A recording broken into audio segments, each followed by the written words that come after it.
What a beautiful nature. Everywhere you look is like a painting. But this extremely beautiful nature is in a country that has lost most of its beauty. If you compare the present condition of this country with 24 years ago, you'll see how much it has declined. You might not believe it, but before 1999, Venezuela was one of the 20 richest countries in the world. And you could compare it with wealthy countries.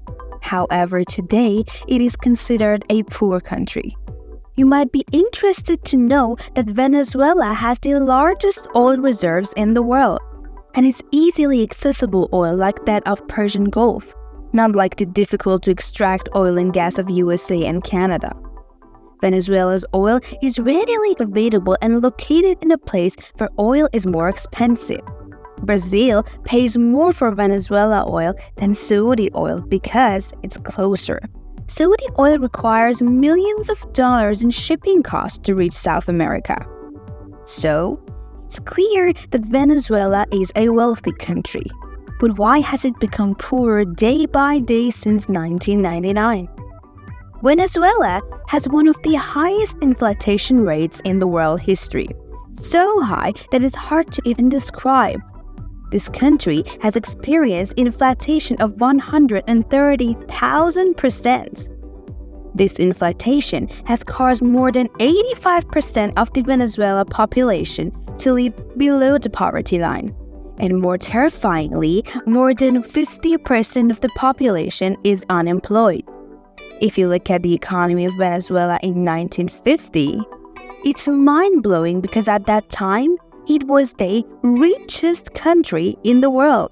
Its per capita production was higher than all other countries, even the USA, Switzerland, and Monaco. Now, let's go back a bit and take a look at the history of this country.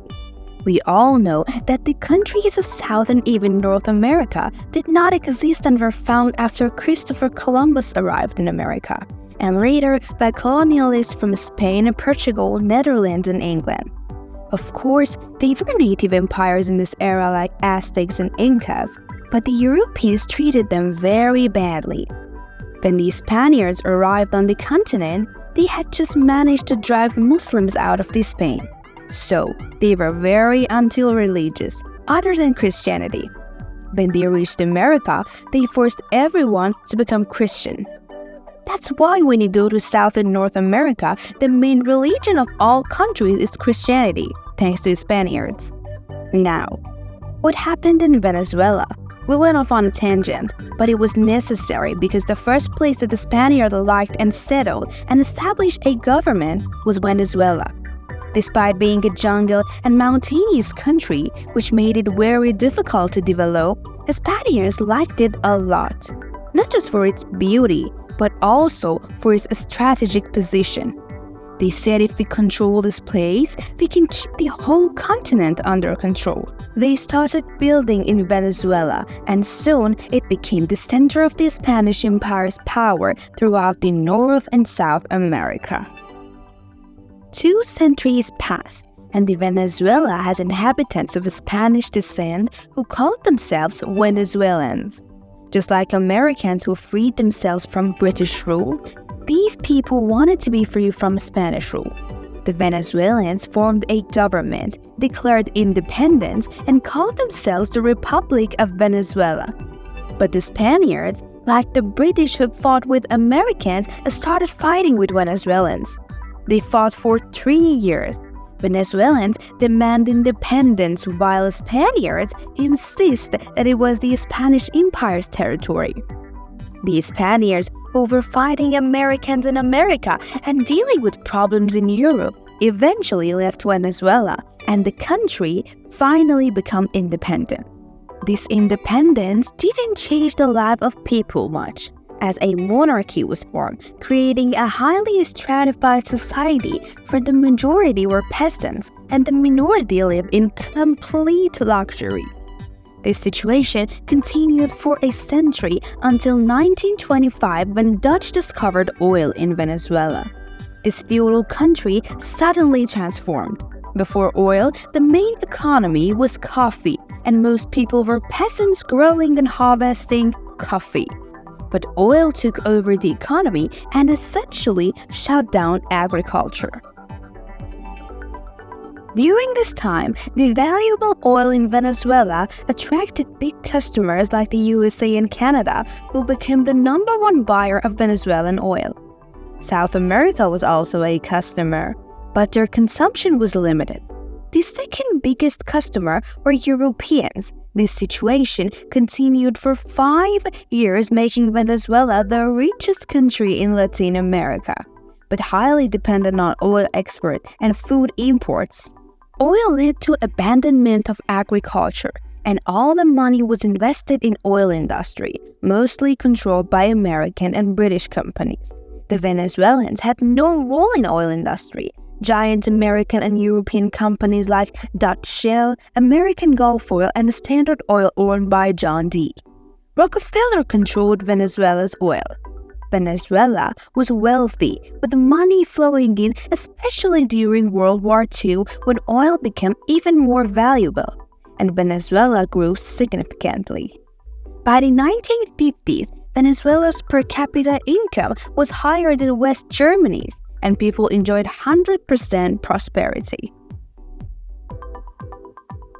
In 1957, a coup occurred. The king was overthrown and a so-called democratic government was formed, where 3 people made decisions instead of 1 king. However, it was not the right time. The Soviet Union had invaded South America, and the communists were not leaving Venezuela alone. Armed guerrilla groups formed throughout the country, and the new Venezuelan government started fighting them with American help because they were acting against communism. The new government modernized Venezuela, building good schools, new universities, hospitals, excellent roads, and infrastructures. You know that OPEC is an organization of oil-producing countries, and all 5 main oil-producing countries include Iran, Iraq, Kuwait, Saudi Arabia, and Venezuela. All 5 are joined in there.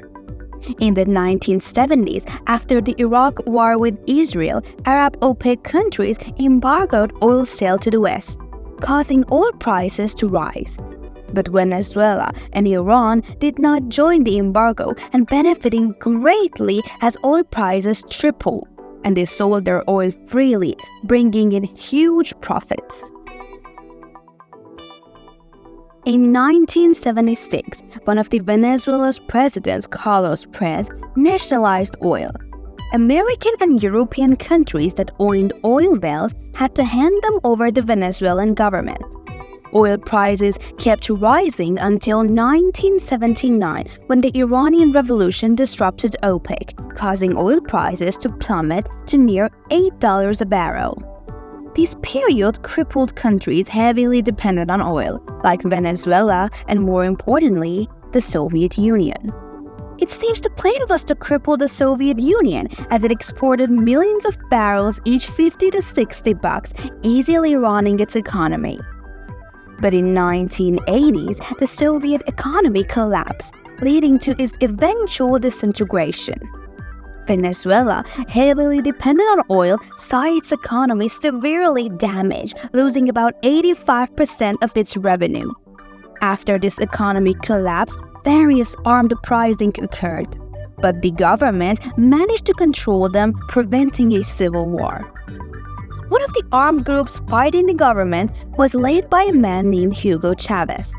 He was the only group that survived, and he gained more supporters day by day.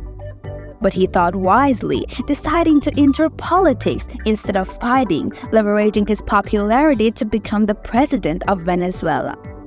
He was a socialite with excellent oratory skills, and his speeches attract everyone's attention.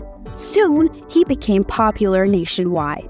At that time, Venezuela had a population of 18 million and was almost a socialist, meaning everyone had a basic income.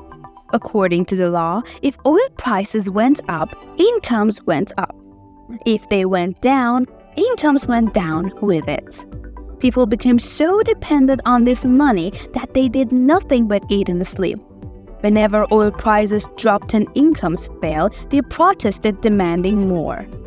A lazy economy like Brene's, but with a much greater population, was forming. Hugo Chavez gathered people and said the government was stealing their money and their incomes should be much higher. In 1998, with a large majority, Hugo Chavez became president. Venezuela collapsed in 1999. That was exactly 1 year after Chavez became president. If we want to describe what Chavez did to Venezuela, we can compare it to Cuba. He implemented exactly same socialist laws in Venezuela. Now the people's incomes were supposed to rise and everything became nationalized. But it seems Chavez forgot Venezuela's history.